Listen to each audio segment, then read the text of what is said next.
When we step back, when we realize how odd we all are, and people group. Who? Well, you said we. I was mainly you said referring we, and I was to wondering. Ted.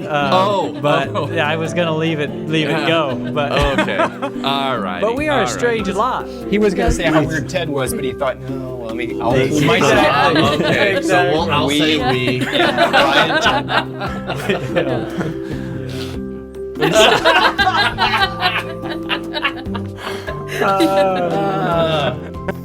Welcome, everyone, to Breaking Bread, the podcast brought to you by Apostolic Christian Counseling and Family Services. Excellent to have you along. Today, I've put more in the studio than what I'm used to. We're all squeezing in here together. Brian, Ted, Kathy, Caleb, we're all here together. Yes. Welcome, everyone. Thanks.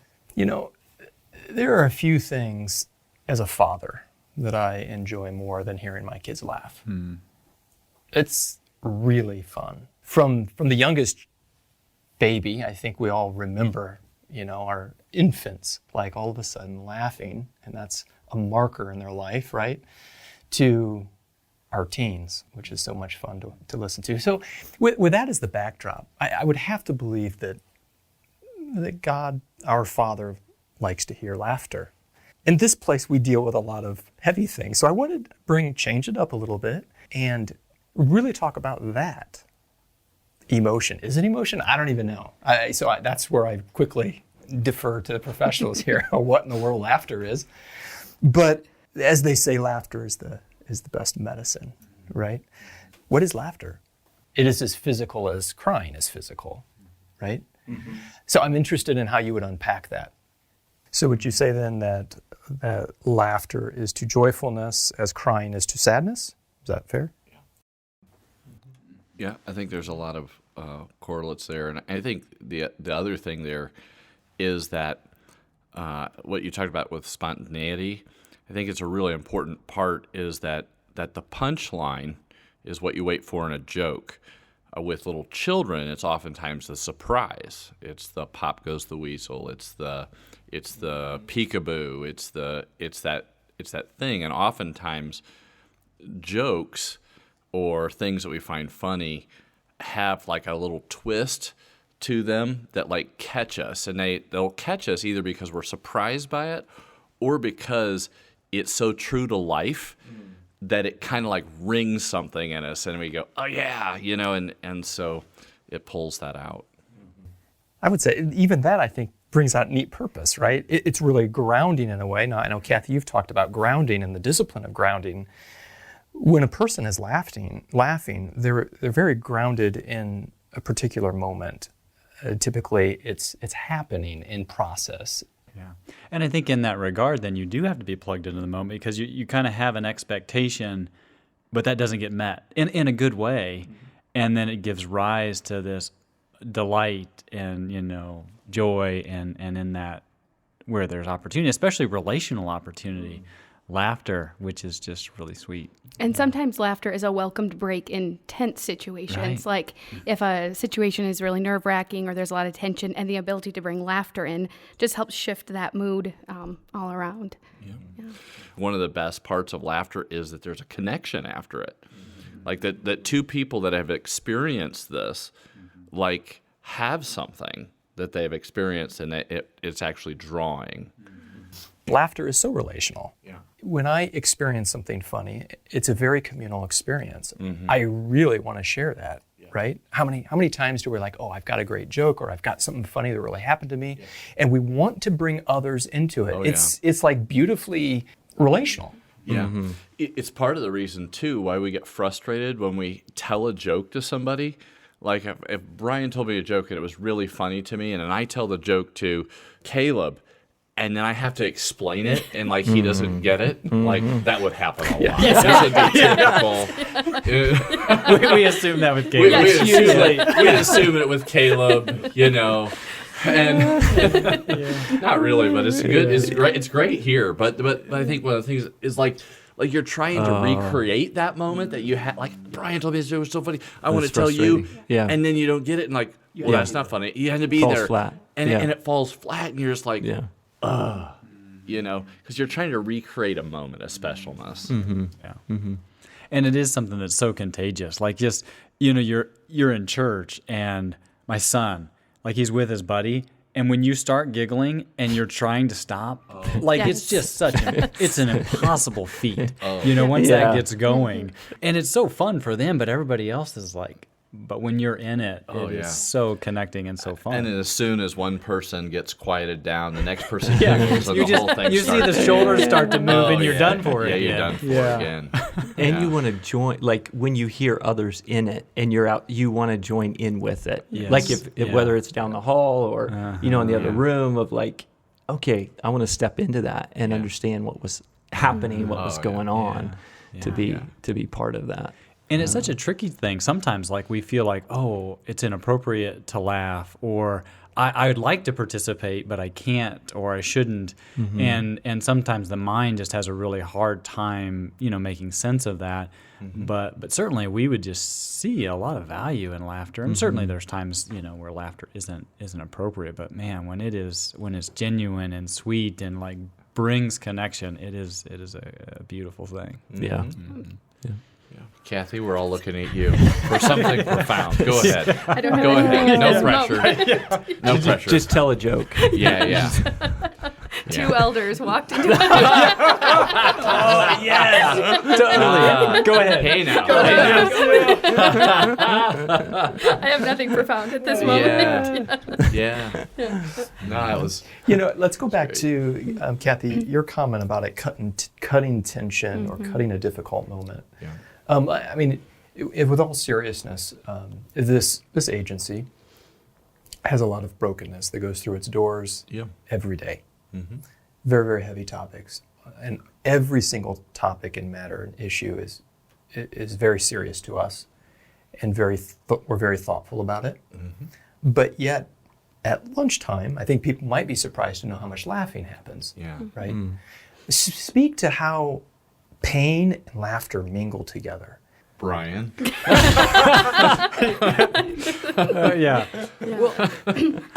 Well, one of the things in that mingling that I think is when you get lost in, or you can get lost in all of the difficulty, I think there's a tendency for fear and dread to really increase.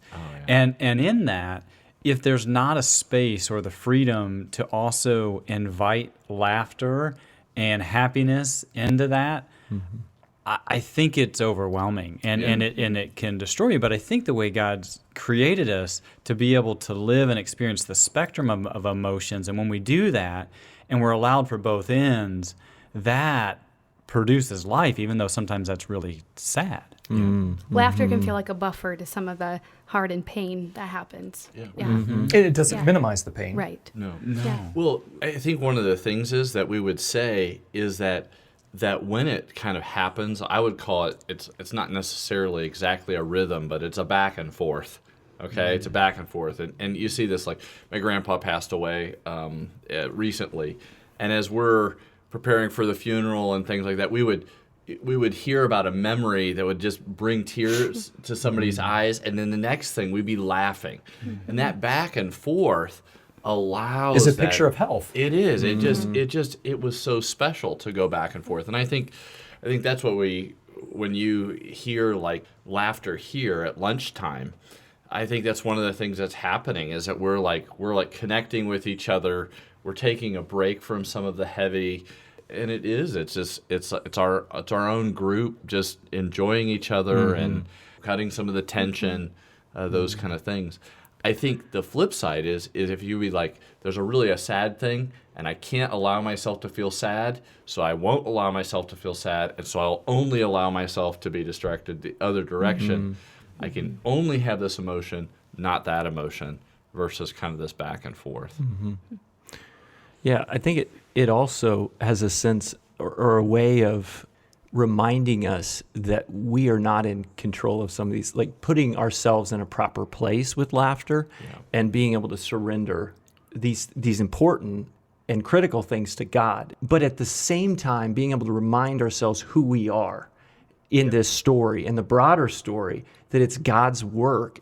So Kaleb, I really liked how you have processed that personally, a person who walks through a lot of pain, and then how I think what you said, take yourself less seriously, you personally, not the situation, but you personally realizing that, oh, I am not the Savior and this is in good hands. And so it frees you to a level of flexibility that laughter brings. Is that a good way to say it? I would love to hear a little bit about that skill set, because I think that's an important skill set for all of us. Yeah, but I think one of the things in a situation, whether you're talking about a potluck, whether you're talking about a family situation, I think being able to find the moments of levity and to be able to laugh together and to be able to be serious together. I think what happens is some people have a greater tolerance to jump from one thing to another. That's where there's a little bit of wisdom about the people that you're around too, especially in spouses and in families, because what is funny to one person, what is just even ribbing somebody, they did something and you just really got them, somehow. That person might just think that was hilarious and they took it just fine. And the next person is like, you embarrassed me in front of the whole group, Right, yeah. I think one of the skill sets that kind of strikes me in the midst of being able to laugh, even in the midst of the reality that there are really heavy things, is that for some of us, it's a little bit easier to leave something that's not resolved. We're like, for some, that we get in this place of like, until this big thing gets resolved or figured out, that is all that can consume. Whereas the skill set to be able to say, okay, you know what? I don't know that this is going to get figured. I don't know that there is even a solution here. And I can step over into this other topic or this other thing and enjoy this while this continues to sit here. And then I can go back to it. That can be a tricky dance, but I think a really important one. But it's a mindset, from what I hear. Yeah. And I think that part about some people would feel like if something is heavy and unresolved, to have to joke while that is unresolved feels disrespectful or inappropriate, inappropriately timed, where somebody else is like going, it's cutting the tension, it is helping us cope, and things of that nature. I would love to hear your thoughts on how God views laughter, how He views mirth. I think sometimes we can. Anyway, I don't want to cage this too much, but sometimes I think we wonder: is God okay with me laughing in this moment? Right. Well, I think part of that comes down to the word that you just used. Where in the King James Version, the word for laughter is used as mirth. And a lot of people read the word mirth and don't know what it means, and so therefore don't even know that laughter is actually mentioned in the Bible. And so I think that's important, just to start there. Yeah. It's there. Yeah. And in that, like, it certainly does, it shapes your view of God and how you, right, like if you see that as something that's off limits or okay, or even maybe invited to and celebrated and part of who He is, part of His design, that changes the picture pretty significantly. Oh, yeah. And I think, too, it goes, if I think of laughter in that way, I think of joy. And I think that joy is definitely an important attribute of a Christian. I know the verse that says, like, the joy of the Lord is your strength. And I think that kind of, in my mind, that is how I think about how God thinks of laughter. And even thinking of, like, Jesus welcoming the little children, come unto me, I can't imagine that He didn't at some level, engage in laughter with them. Because as we think about laughter, kids are a great place to teach us about laughter and being able to laugh together. And so even in His presence here, in the way that He walked and engaged in being present in the midst of some really hard things, He would welcome, like, let the little children come unto me. And, I imagine them sitting on His lap, and how could He not, be laughing and engaging He would them not in a have playful had way. He would not have had a following of children. Yeah. Right. And even the sense of, like, in the Garden of Eden when He created it, and the sense of delight and enjoyment, just being a part, I know that isn't completely laughter in a sense, but there is a sense of like just enjoyment in and pleasure that is kind of a part of that. Yep. I think you're hitting on something there that's really important, and that is that God designed and created pleasure, and He created delight, and He created joy, and He created these things that when we think about the things about like the seriousness of the fall, when we think about sin and the outcome of sin in life, and to think about the fact that there is a heaven and a hell and how serious that is, it sometimes makes it so that we forget the purity of God's design for pleasure and for joy and things of that nature. And we think about it like this: in heaven, there's going to be these things, but we accidentally, I think, we've kind of whitewashed it so that it's a little bit like it's going to be an eternal kind of like somber, you know, or playing a harp. And if Brian was playing a harp for, I mean, gee whiz, can you imagine? Hey, like, why are we He's laughing not a right now? David. I mean, Things have not gone according to plan. for eternity, Brian. I'm sure things are going to look different than I anticipate. So you never know. But it's amazing when you even just think about creation as it is, underneath of the curse and how pervasive that was, and yet how unnecessarily amazing and delightful things are. Like as you go on a walk, it doesn't even have to be. You can do it in Michigan. Yes. Actually, Michigan. That's a poor Pure pick. Michigan. Kansas, Kansas. yeah, exactly. There's nothing in Kansas. Yeah. But tumbleweed. Exactly. There's tumbleweed in Kansas. Isn't that right? What? I was going to say the Flintstones. It's not Utah we're talking about here. Well, Brian, I appreciate you mentioned, taking a walk and those types of things. I mean, certainly the narrative of the Bible is about death and life, right? I mean, that would be one arc. It's one right? arc. It's all about life and living, and really what we're talking about here is a really key aspect to living. And I don't even know how to put into words, but I've been just thinking a lot lately on, Matt, be sure to live today. I mean, good grief, that's what God put you here for, right? And we can very much say, okay, don't do this and don't do that and stop this and fix that and all of that. And that's an aspect of living. But I think I might find good positive motion if I just lived. But I do think there is something really powerful. And if we go through life and it's just the thou shalt nots, that it does get really hard to invite joy and laughter into that. Yeah.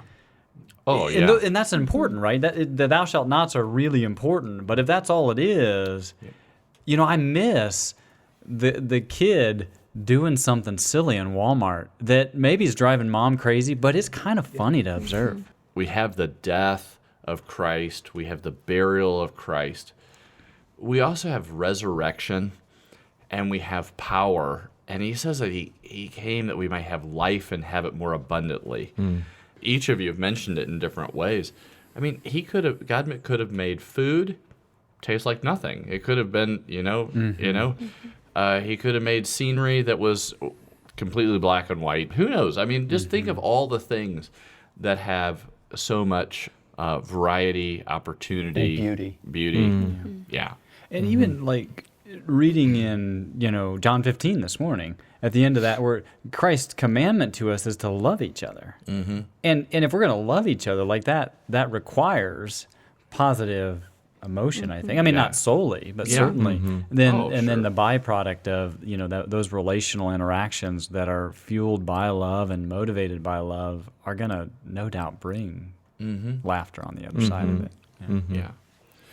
When people are working together and, whether it's an office or whether you're working on a project at home and somebody spills something, let's say, okay, you got to spill.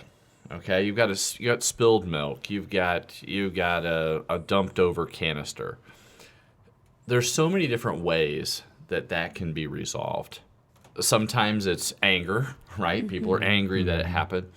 But there is sometimes the opportunity to laugh and, oh, you dumped that over? I'm the king of dumping over milk, on the and there's a way that it can be used to diffuse and like have some common humanity between people. And I think part of it is being able to poke fun at ourselves.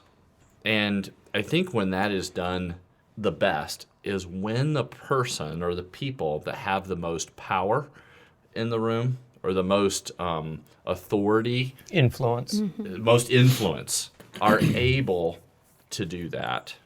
It just allows a nice diffusion and a common humanity that can actually, I think, neutralize shame instead of kind of pointing it out. In that moment, you give permission to be human. Yeah. Right.